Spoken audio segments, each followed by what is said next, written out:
All right, as you can see, we have an amazing group of businesses, government officials, community leaders, all here today to spend time together supporting the future of our county. Leading us in this incredible effort is our County Executive Supervisor, Mona Miyasato. Let's kick off the presentations today by welcoming Mona.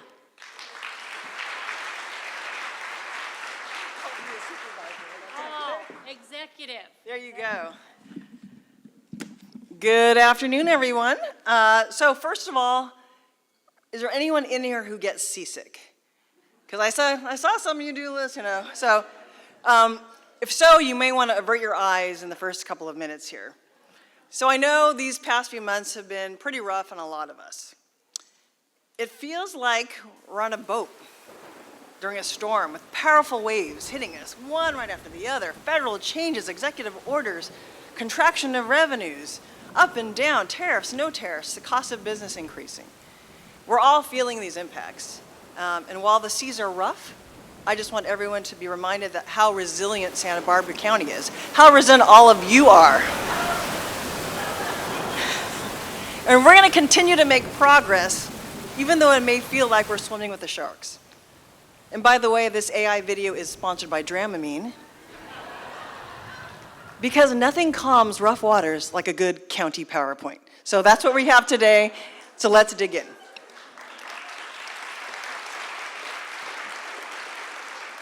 Okay, I always show this slide to remind us that we are both a suburban and a rural county. Almost half of our land is owned by the government, mostly the feds, and that's in the yellow.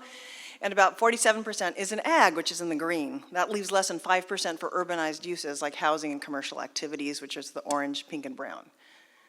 Of our 440,000 residents, about 307,000 live in our 8 cities, and as you can see, Santa Maria is still the largest city, followed by Santa Barbara and Lompoc.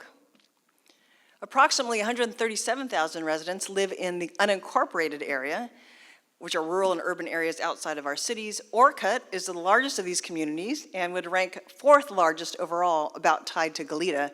Eastern Goleta Valley and Isla Vista would actually rank 5th and 6th largest. Over the past 5 years, countywide population has actually declined, with the exception of Guadalupe, Santa Maria, and Goleta's been pretty stable. But statewide, the population has been held steady. So what it means is coastal counties like us are losing population as people migrate inland, likely because of housing costs. If this continues, it could be a challenge because many state and federal programs are based on population. The good news is the county's population actually grew by 0.6% over the past year, slightly outpacing the state growth. All areas saw growth except Lompoc, which experienced a slight decline. So this upward trend is encouraging and we hope it continues. Now let's look at poverty and income data. The most recent available data shows the county's median income at $96,000, which is on par with the state, and the poverty rate of 7.6%, which is lower than the statewide rate. However, none of these figures reflect housing costs, which is what Kristen talked about, which remain a significant concern. Updated 2024 census estimates are expected in September. Now speaking of housing, the state has mandated nearly 25,000 new units countywide and in cities by 2031. In the unincorporated county alone, 460 units have already been approved. 78% of that is affordable. Over 7,200 units are in the pipeline, 20% of which is affordable. Now I'm going to segue into some general information about county government. Now the county provides a wide range of essential services. Some of them are shown here. But the question is, where does our money come from and where does it go? This chart illustrates the flow of funds. On the left are revenue sources, and on the right are how we spend it. So 35% from federal and state sources, our largest share. If you see, that flows mostly into safety net services and public safety. 29% comes from local taxes, and nearly 80% of that is from property taxes. And that flows largely to public safety. 27% from charges for services like payments to our health clinics. And if you see, that goes to different essential services. This next slide shows property values over the last 30 years. And what it shows is that property values have steadily increased over the last 3 decades, and even during the recession. We saw a sharp rise during the pandemic, which has since begun to level off. Taking a closer look, this chart illustrates real property transfers subject to the documentary transfer tax. The blue bars show the number of transactions which have declined in post-COVID and are now below pre-pandemic levels. The orange line represents the total value of those transactions, which remains higher. So in short, fewer transactions, but at higher values. Now, if you're curious about where those properties were sold, this gives you a better idea. On the left is the average sale price per jurisdiction. And let's go ahead and zoom in on the South Coast. Here you get a closer look at these are actually all the parcels sold in the South Coast in 2024. It's represented by a yellow dot. And as you can see, the average prices throughout the South Coast range from $1.9 million to $855,000. This chart shows annual transient occupancy tax, TOT revenue, or hotel tax. The orange bar represents the actual revenue from fiscal year 23-24. The yellow is the 23-24 is actual. The one next to it, the yellow, is the estimated revenue because the final numbers haven't been posted. What's the key takeaway? Santa Barbara City leads with an estimated $35.2 million, generating as much TOT as all the other cities combined. The unincorporated county areas brought in about $22.2 million, driven by 30 hotels and 470 short-term rentals. You see a sharp increase to the county's TOT, and that's because we raised our TOT rate from 12% to 14%, and you also see Buellton, Solvang, and Carp also saw modest increases because they had voter-approved TOT hikes as well. Now this chart shows sales tax revenue over the past 10 years, with the box on the left displaying the sales tax rates. Santa Barbara has the highest rate at 9.25%, Buellton and the unincorporated county have the lowest at 7.75%, and the other cities are in between. Some key highlights: Santa Maria is the top generator of sales tax, bringing in $30.5 million. Santa Barbara City follows. The unincorporated county generates about 16.1, which is about half of these two. But if you take another look at it, per capita reveals a different story. Buellton has the highest per capita sales tax, despite having the lowest tax rate. Solvang and Santa Barbara follow, and at the bottom we see Guadalupe and the unincorporated county. So for the unincorporated areas, this reflects a lower concentration of commercial businesses, meaning many residents likely shop in nearby cities, contributing to those sales tax revenues there. Now, as we look ahead, there are signs of concern and warning, not just in our budget, but in a lot of local government budgets. We see that there's rising costs are outpacing our revenues. Our revenue growth from state, federal, and local sources is not keeping pace with rising costs. So I'll give you an example.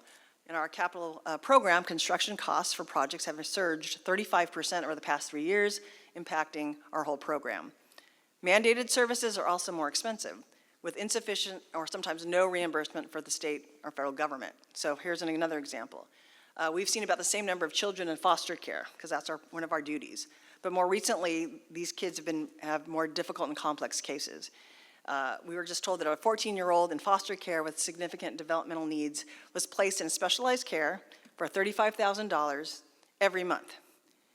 There's another placement we just had that was $26,000 every month. Now we didn't used to have these, but these are services that are very important, but they're not isolated cases anymore.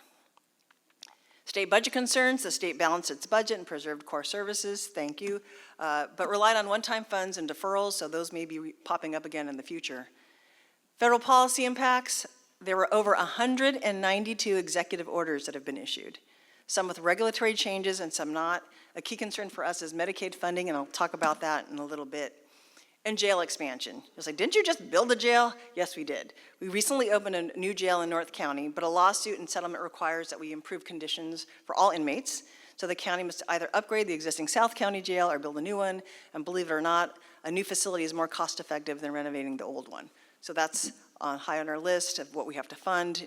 Even with plans to close most of the South County jail, cost savings won't be sufficient to cover the costs. Okay, I want to talk about federal policy changes relating to Medi-Cal.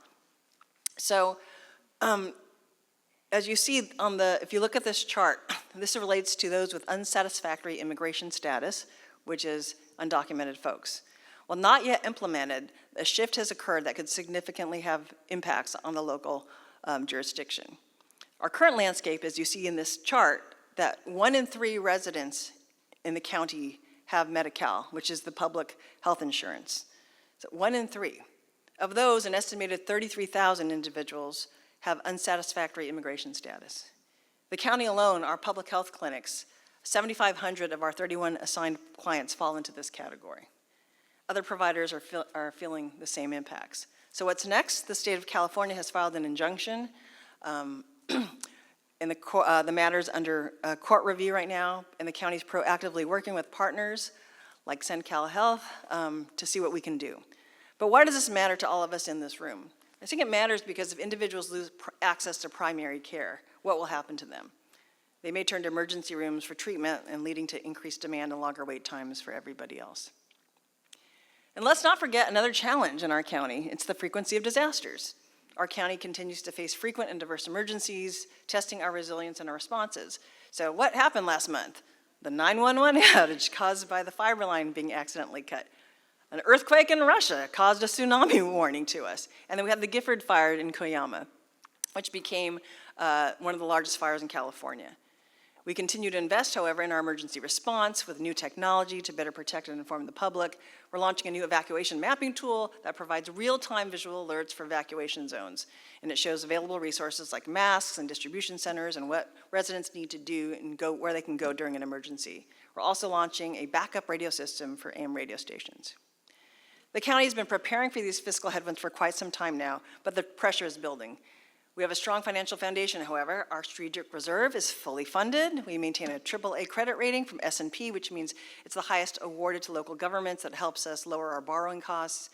And our go-forward strategy involves rebalancing budgets with departments, which we're starting now, and preparing a multi-year strategy for the board to review in 2026. And we're continuing to invest in technology with new enterprise software and some AI pilot programs. And despite all these challenges, we are continuing to make progress on key initiatives. And I want to show you right now to take a quick look at what's planned for the year ahead. The County of Santa Barbara's fiscal year 25-26 recommended budget totals $1.69 billion, reflecting on the county's continued commitment to responsible fiscal stewardship while navigating an increasingly uncertain financial landscape. This budget reflects stability amid uncertainty, sustaining progress through prudent planning. Let's dive into some of the key programs making a real impact in our community. The county is accelerating efforts to address the housing crisis by implementing several programs with the goal of increasing local housing.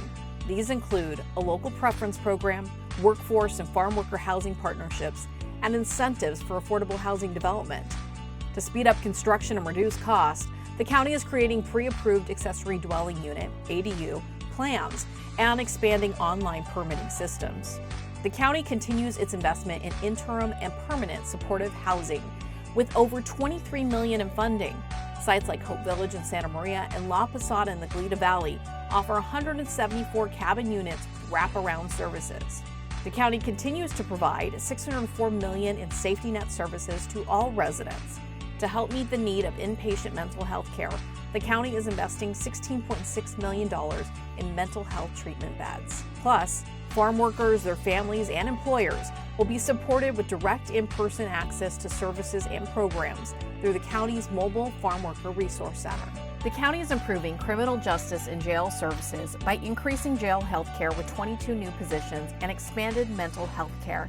In addition, successful programs continue, helping to reduce jail stays, promote alternatives to incarceration, and relapses of criminal behavior. The county is advancing climate resiliency and sustainability by pursuing grants to fund climate action plan initiatives and installing 150 new electric vehicle charging stations. The budget includes $131 million in planned projects for this fiscal year. Recreation projects include a parking lot replacement at Goleta Beach Park, ball field lighting at Orchid Community Park, amphitheater renovations at Cachuma Lake, and restroom and infrastructure improvements at Rincon Park. Transportation projects include Bonita School Road Bridge, which serves as a connection between San Luis Obispo County and the cities of Santa Maria and Guadalupe, Phase 2 of the MODOC multi-use path, providing safer ADA-compliant access through the area, and the Santa Claus Lane streetscape to increase coastal access through the coastal corridor between the city of Carpinteria and the community of Summerland. The Regional Fire Communications Center construction was completed in fiscal year 24-25. It centralizes dispatch for fire and emergency medical services countywide. In fiscal year 25-26, construction will continue on the new probation building and improvements to the Santa Barbara South County Jail. The county is finalizing a county-wide recreational master plan to guide future park and trail development across the region. These projects will boost tourism and community wellness. Local farms now have more ways to welcome the community and enhance business with the implementation of the Agricultural Enterprise Ordinance. The County of Santa Barbara's fiscal year 2025-26 budget is all about stability amid uncertainty, sustaining progress through prudent planning, so the County of Santa Barbara can continue to deliver exceptional services so all can enjoy a safe, healthy, and prosperous life, because we are one county with one future. Can you give a hand to Kelsey Batita? She put that together for us. Okay, I want to leave you with a final thought. And that's in Santa Barbara County, we may differ, we may debate, but we never really are truly divided. We know each other, sometimes we don't like each other, but we work through tough issues together. And I believe that most of you believe, those of you in this room, that in Santa Barbara County we're unique, because most of us think that many problems can be solved over a glass of wine or a tri-tip sandwich.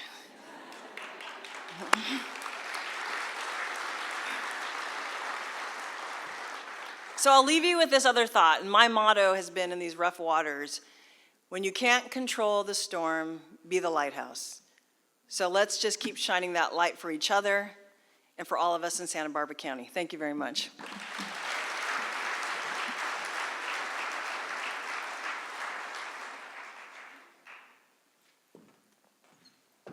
So much to be proud of and a lot to assimilate. That was great. Thank you very much, Mona. It's my pleasure, and I would like to introduce to the stage for the first time our 1st District County Supervisor, Roy Lee.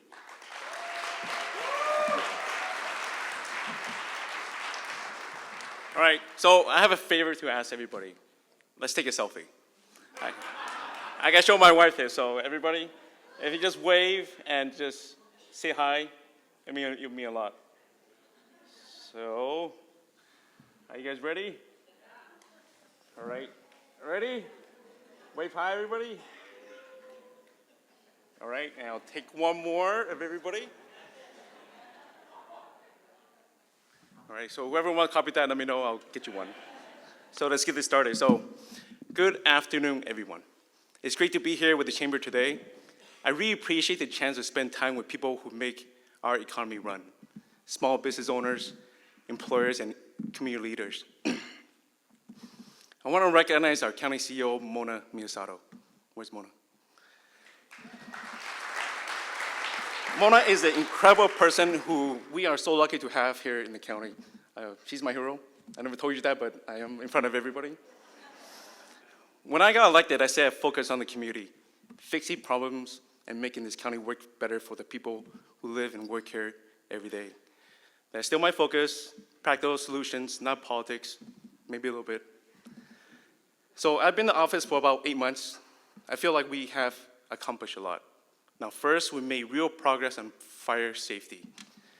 We all know wildfire is a huge problem in the county, and we face it every single day.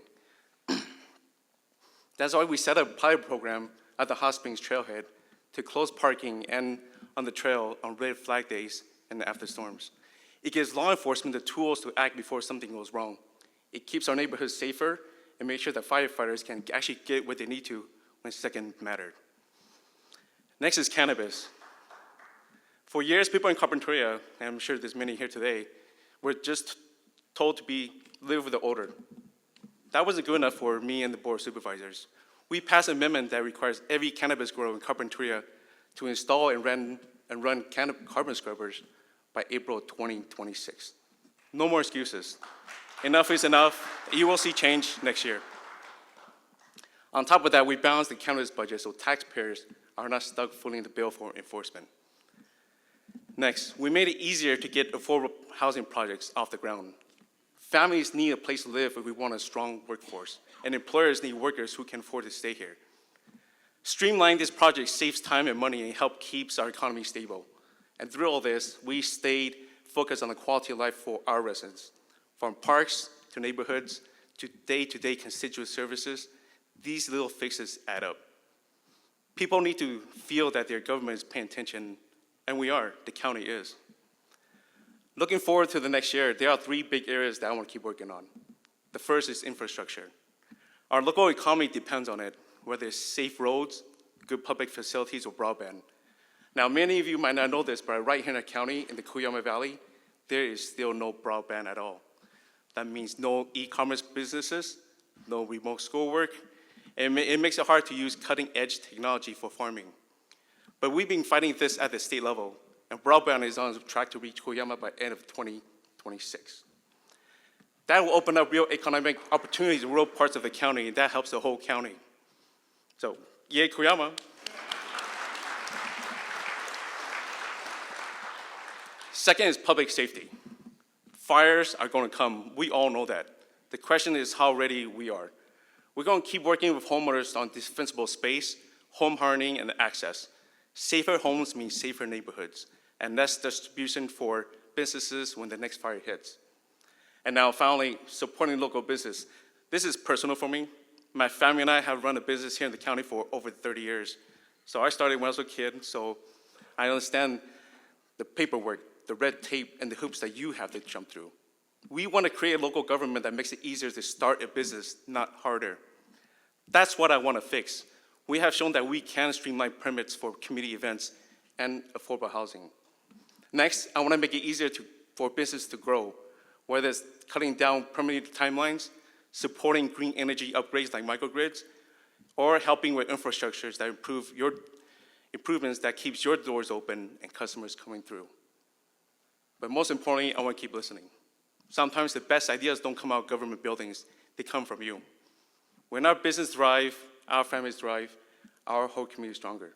So thank you for what you do every day, and thank you for letting me share a little about my work and what we're doing for our community. So I'm incredibly proud to be part of this community, and we have a bright future in our county. So thank you, everybody.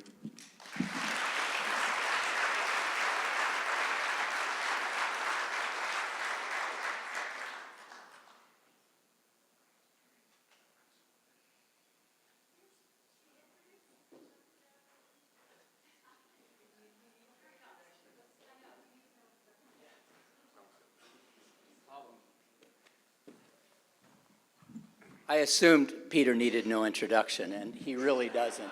If you don't know Peter Rupert, where have you been? Peter is an esteemed member of the University of California community, but more importantly to us, he is not afraid to be here with us. And call it as it is. So we're looking forward to your insights into whatever shark-infested water's coming our way. Thank you.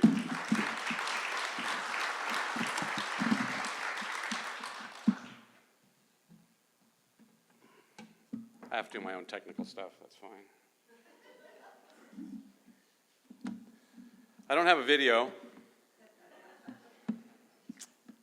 but where's the lure, people? I mean, if economists wore a lab coat, do you think we'd get on the video? I actually have a lab coat. So look, I'm not going to pull punches. There's a lot of things we have to work on. I only have 130 minutes. What's that? 13. Oh, it's a typo.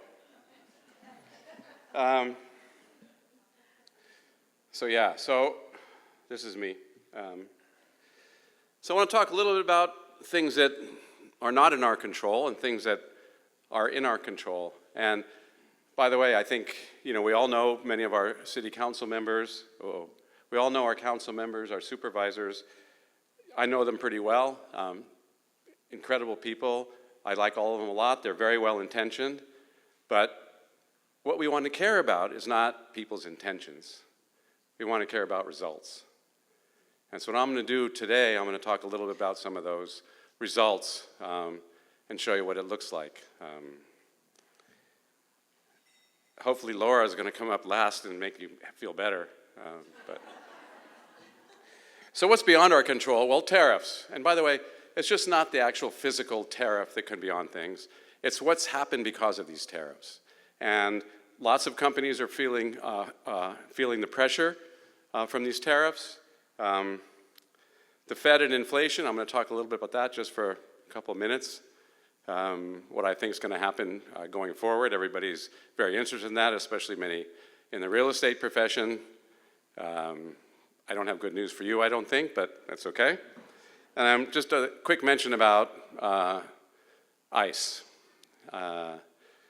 Okay, so, get it? Stop whining. This is these are United States wine exports to Canada. As you can see, it was about $32 million back in January. Now it's zero. And by the way, if it's $2 Chuck, who gives a darn? Who gives a darn? But listen, 80% of all wine in the United States comes from California. So it's $30 million just to Canada. So these things hurt us, and it's going to keep hurting us. There's nothing we can do about the tariffs, unfortunately, and that's where we are. So the Fed. Many of you may know that I worked at the Fed for a long time. This morning, it was announced that real GDP, and so real GDP is the output in the economy, or our income in the economy, they just revised it up from 3% to 3.3%. That number, as you can see, is one of the largest numbers in the last couple of years. The economy is actually really strong. And that's why I'm always sanguine about the future, simply because it's really hard to screw this up, right? That's my optimistic view. We've seen lots of good, bad presidents, bad policies, all kinds of things. My guess is today, Trump isn't happy with this report. Why isn't he happy? He wanted lower interest rates. Well, if you want lower interest rates, you don't want the economy to be booming. That's not the time to lower interest rates. So if you look at the other side of this, which is inflation, this is inflation. This is the core CPI. The core PCE comes out tomorrow. That's what the Fed looks at. But this is the latest CPI data. I can tell you they're very highly correlated. And what we've seen recently is this red line is the one I like to look at. It's about a trend. And you can see it's been trending up. This line here, that's the Fed's 2% target. And as you can see, it's moving away from the 2% target. So I think Trump is working pretty hard to fire as many people on the Fed as he can. You know, I'm glad I'm not working there. There's too much ammunition. But this tells me that inflation's rising. It's not falling. GDP is booming, and therefore, there's actually no reason, historically, that the Fed would ever cut rates at this point. Just doesn't happen. If they cut rates, it's going to be, I think, a very bad view for the United States, that basically the Federal Reserve would succumb to pressure to lower rates. So I really hope that this doesn't happen. Losing that independence would be devastating, okay? ICE. We don't have hard data. It's impossible to get. But I have taken some time to talk to some people in the agriculture business, and what they've told me is if there's some raid, pretty much in California, the closer the more important, but what happens is about 40% of the workforce doesn't show up for 3 days, which is incredibly hard for strawberries that need to be picked very quickly. So this kind of effect, even though it hasn't affected them per se, they realize what could happen and they don't come to work for a few days. And this is just not undocumented people. This is many, many individuals. The other bad thing I heard, which is, to me, is, sickening, that many people in North County, the kids aren't going to school because they're afraid of being separated from their parents, that their parents could be taken. It's tragic. So that's something we can fight against, and we really should be fighting really hard about that.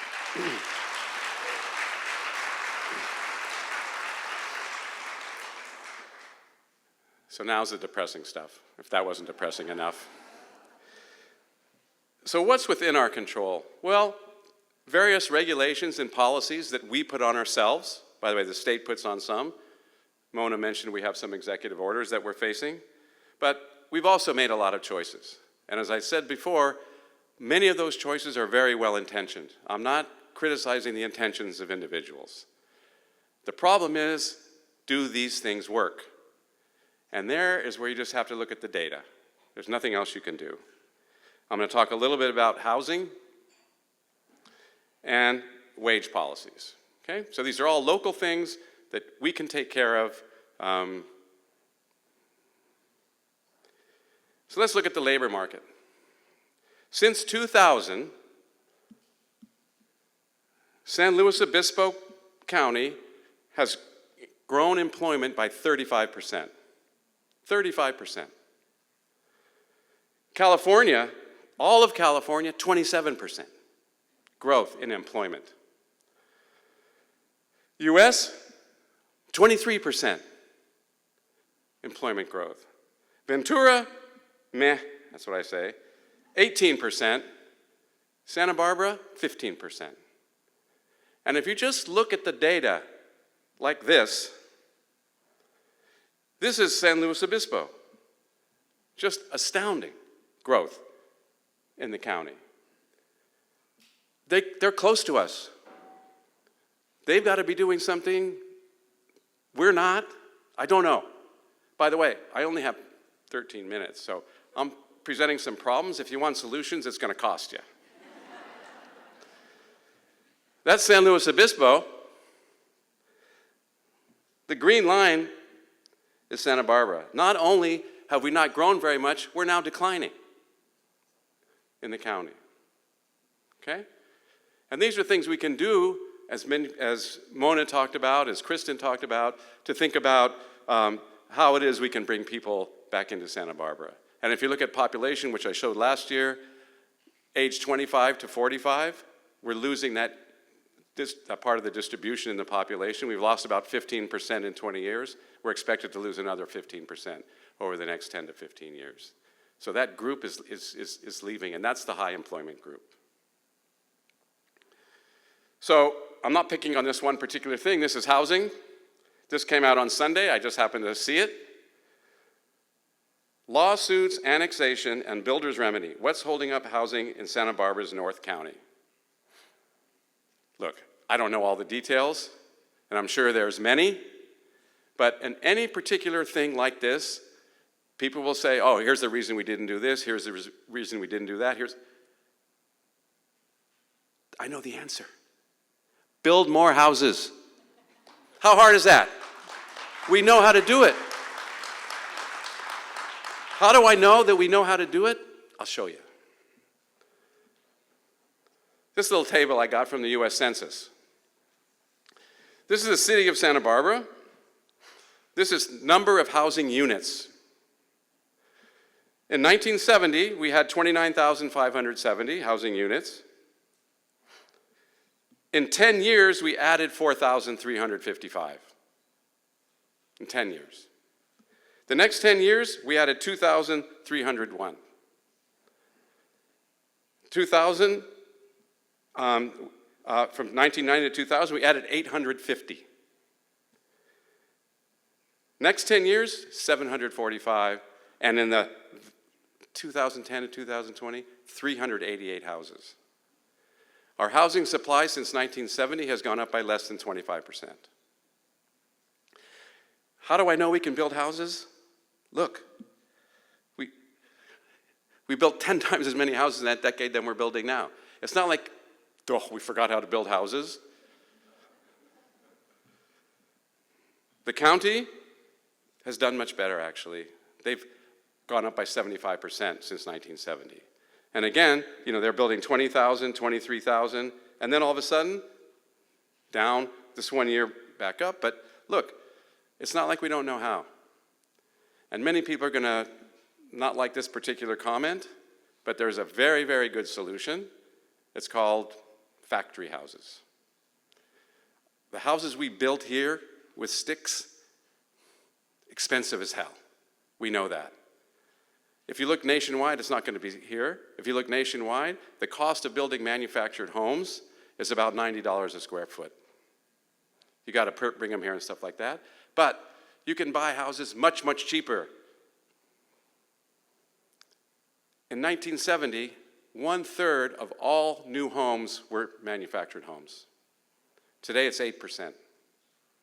There's been a huge decline in manufactured homes for lots of reasons.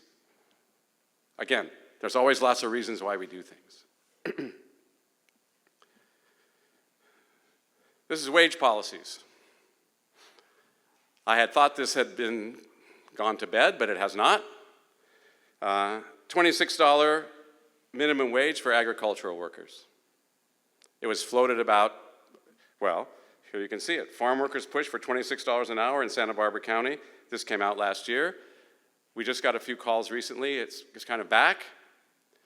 So there's a friend and I he's done a lot of work. He's an agricultural economist at Arizona State. He actually looked at this, did a bunch of work on it. I trust it. It's super good work. Let me show you what happens at $26 an hour for agricultural workers. By the way, all of us want to help agricultural workers. Don't get me wrong. I understand their problems. Low wages, hard to get jobs, et cetera, all this stuff. So let's help them. Does $26 an hour help them? Let's look. Sorry about this, but this is the table from the paper. It's going to be coming out. It's going to come out first in an op-ed. You're the first to see these numbers. So this is if you impose a $26 minimum wage. Let's look at strawberries. This is per acre. This is the revenue that comes in per acre for strawberries currently. That's the cost. What's the probability of of all strawberries leaving Santa Barbara County if it's a $26 minimum wage? See that number? 100%. Strawberries will be gone from Santa Barbara County, all of them. Wine grapes, guess what? They're going to probably stay. And you know what else is going to stay? Livestock. Broccoli's gone, cauliflower's gone, head lettuce is gone, leaf lettuce, celery, blackberries, all gone. Is this a big deal? We just hurt all the employees. We just hurt all the farm workers. They now have jobs. Funny story, I talked to somebody in Ventura, and they're like, you know what? He was an agricultural guy. He goes, it's $26 an hour. That would be fantastic if Santa Barbara passes that. I'm like, dude, what? He's like, because then we're going to grow more strawberries. We're going to have all this strawberry production. And how much is that, by the way? Well, these are all those things just in a graph that you can see. All of them are gone. No production in Santa Barbara County. Is it a big loss to the county? Well, let's look. How much does strawberries lose? $800 million. $800 million gone. And you look at the rest of them, 86 million, 84 million, 70. This is monstrous for our county. Now, can we figure out something? Well, at $20 an hour, half of them leave. Okay, even at $20 an hour. We also did that scenario. So what's the issue? The issue is, well, what if strawberry prices go up? Sure, but you know what? We're competing with other counties and other places to buy strawberries. Vaughn's is not going to buy strawberries from Santa Barbara if they're twice the price of Ventura. So the argument that you can raise prices of strawberries is wrong. We're not going to be able to do that.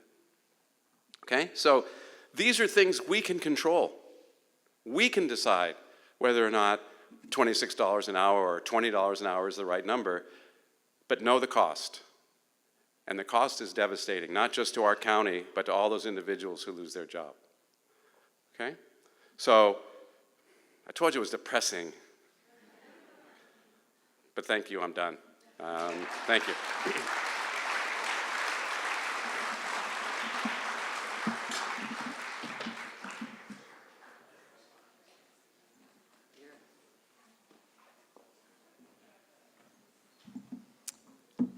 Never shy, always willing to give us something to think about. Thank you very much, Peter, and I can't wait to talk about that afterwards.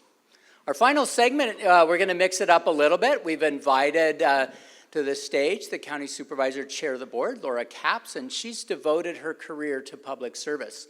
She's a home girl, went all the way to Washington, came back. She was a speechwriter. She worked for President Clinton. She's a communication director for John Kerry's presidential campaign. She's an advisor to the U.S. Senate. She was part of Al Gore's climate change organization for 6 years.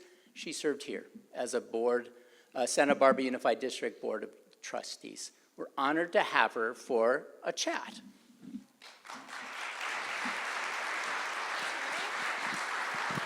Oh, so much to talk about. Yeah, after all that good news, Let's maybe not we should- start with Rupert. Let's save that for a minute. Let's maybe start with a macro view of the county from your perspective. Mona did a fabulous job on the numbers, a lot to assimilate. As a supervisor, as the leader of that group, how do you summarize that? Thanks, Randy. And I just want to thank the chamber and my colleagues, Roy, Bob, Mona. We are so lucky to have Mona as our captain, as you can tell. Yeah, thank you. I'm a people person, so I'm going to answer this in a people way. I'm going to double down on the word resilient. But I see Santa Barbara, and we need to be resilient right now, given all of the headwinds, given all the news we've just got, given Peter's numbers. We have to be resilient. But I see Santa Barbara County as people who show up, people who care, during a time that's really chaotic, really divisive. Yet even with all the activism, what I see is peaceful, protests, respectful. Bob and Roy and I get to watch as people come to our board hearings. I know Randy and others get to see the same. As much as it's heated and intense right now, we still got it under control. So I just want to say that I believe at this time in history that when we look back, Santa Barbara County is going to write a different story, that we're problem solvers, and you as business people know what that's like. It's one thing to be right. It's easier to be right? But it's harder to be effective. And I think that your Board of Supervisors, if I can brag as the chair, we reflect that spirit. There's 5 of us. We come from very different backgrounds. You read a little bit of mine. You kind of know where my politics are. Yet the person that I often partner the most with is Supervisor Nelson, who is the most conservative on the board. We work together often, and it's great. It's fantastic. That's how government should work, especially on the local level, where you elected us to just get stuff done. So I think Santa Barbara County is resilient and strong, and right now that's exactly what we need. And we need government to make your lives better, because it's very, very uncertain out there, but it's steady and strong here in Santa Barbara. Thank you. And I often brag about our region being able to have this kind of a meeting with a range in this room of people with ideas and enjoy each other's conversation and share ideas and grow and work towards solutions. So the chamber shares that ambition with you and appreciates the support. But Mona talks about the stability in uncertain times and a budget for the county, and so I can't read the crystal ball if there is one for federal funding, and how do you read that, the funding and the budget part of what's coming up? Yeah, well, if there's something that I'm proud of, that we passed a budget, $1.6 billion. We've made a lot of smart investments. So as much as it's daunting, given the federal and state landscape, we've made so many smart investments, and we're in a far better position than we could have been otherwise. And frankly, that other jurisdictions that have already started layoffs and already started really pulling back and started making cuts. So if I may, I would like to give one example that I'm personally very passionate about. We've talked a lot already about housing. It's clear affordable housing is our #1 crisis. I don't need to repeat what's been said, but I just hear it from every business owners, how hard it is to hire and retain workers. It touches every aspect. So one piece of it, I want to applaud the chamber one more time. It was spoken about at the beginning for the consortium on employee-sponsored housing. That's the kind of innovation we need, where you all band together to provide subsidies, be really smart. Cottage Hospital has led the way. So many good examples. But I just want to give you one example that the county has invested on that was in our budget that I think provides a sign that with this housing crisis and the numbers that Peter showed of the lack of building, I see the the light at the end of the tunnel when it comes to the lack of building and the affordability crisis. I think that we are making real progress, and our piece of it is government-owned land. The government has a lot of underutilized land. That's been my piece, that's been my passion. The county, it turns out, has about 6,000 acres of underutilized land that I believe passionately should be turned into affordable housing. And so we're already doing it. We have 300 units that are in the pipeline.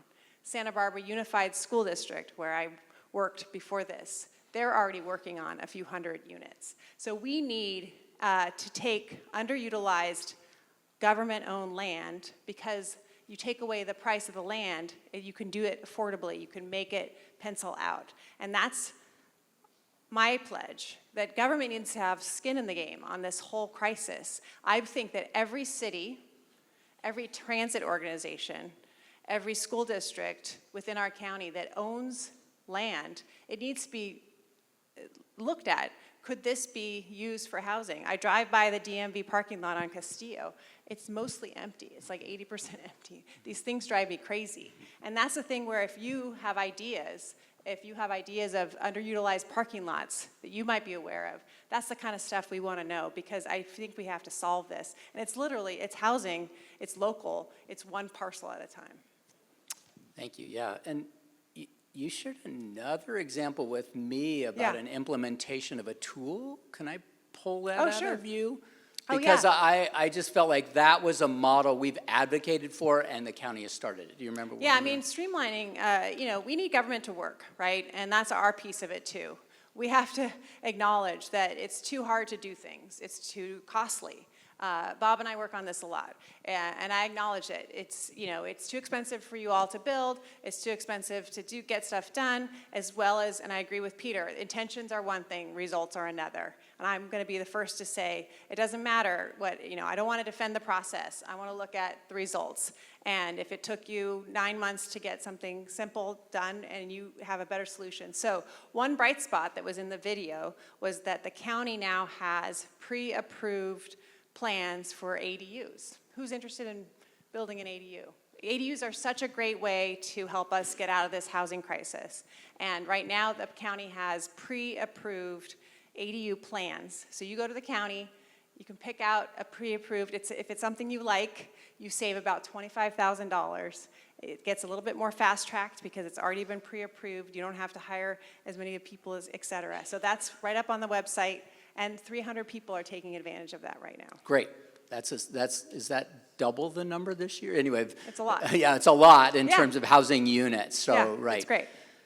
Well, I feel like I might get in trouble if, as the chair of the board, I didn't bring up economic thriving and economic development and how we can collaborate together. And I wonder what ideas you might share with us about developing initiatives for the thriving of the entire county that we can help with. I mean, I love, kids and schools are near and dear to my heart. Susan Salcido is nodding along here, but the workforce development is what and I know the Chamber, I'm proud to support the new effort there with this new grant, but really making sure that we have a pipeline of workers. I love that video of sitting here, knowing that we have all these amazing companies, we have all this amazing talent, we have such good schools, we need to just connect those two. And the more that we can partner, the more that the county can be more active in making sure those connections happen. Because a lot of it is just connections. I know that a lot of companies already are doing the internships, are doing the mentoring. All of that is just people to people, making sure that, and changing lives really. Making sure that kids who want to stay in Santa Barbara, but don't have an idea that they could possibly get a job that would allow them to afford it. That's what we need to do, and it's really person by person. And I would say that's how I got to be involved in the chamber. Yeah. And I came from tech.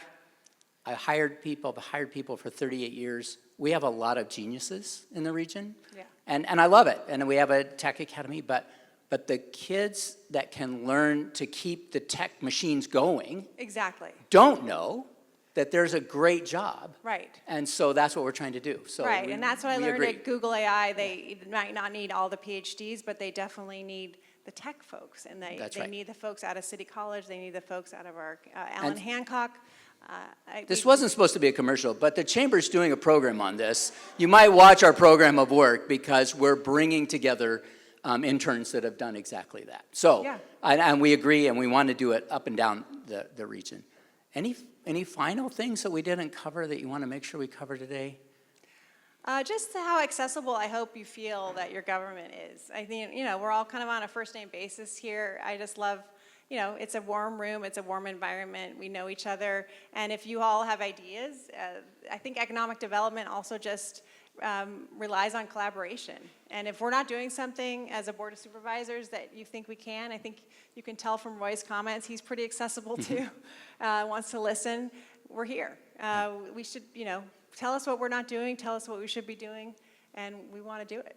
And I felt like, as you started, we don't always agree, but I do feel like I've always been heard, Oh, good. right? I mean, Yeah, and that's something, we can't always say we're going to fix whatever, or we're going to get you the exact answer that you want, or agree with the permit exactly. But my pledge is always, we're going to get you the answer quickly. That's because I just understand with business, the uncertainty is the challenge, right? When you're just waiting and you're languishing, Yeah. that's or not ignored. good. That's right. So, and I feel like the county has made big, the ADU rules, some other implementations of AI, like things you guys have done. Very exceptional. Thanks for Okay. that. You brought a group of young leaders. I did, Do we have them? Where did they go? right back there. Okay. Do you want to do a quick introduction? And do we I want do. to then? Well, I always try to think from my time on the school board, what's good for our county, what's good for our kids is always good for our county. So I've been really active with Girls Inc. I know many of you probably are as well. And so we asked Girls Inc., what should our leaders, you in this room, fix? And they're here, but they also did a video. So I think we're ready for the video.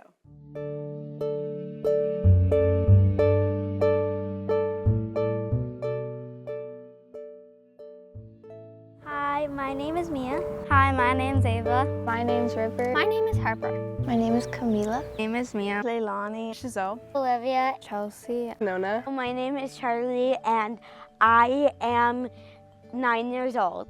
I am in kindergarten. 10 years old. If I was in charge of the community, I would fix climate change. I want the leaders to focus on our safety, specifically like mental health, and making sure we have resources to help improve our mental health.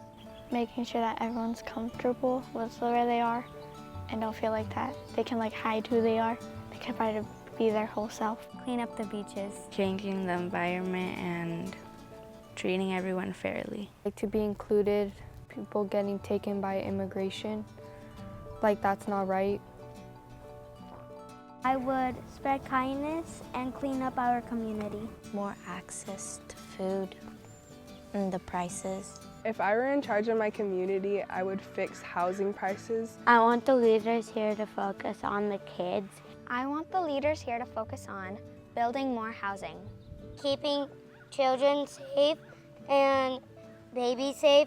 Inclusivity, so making sure everyone is being heard. I wish that everyone in the world would be so kind to everyone and every person.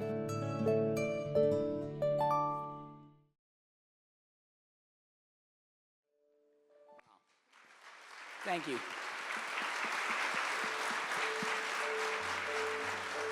I think I see some leaders in over there. elected Let's have office. them stand up. Stand up, ladies. Ava, Liani, woohoo!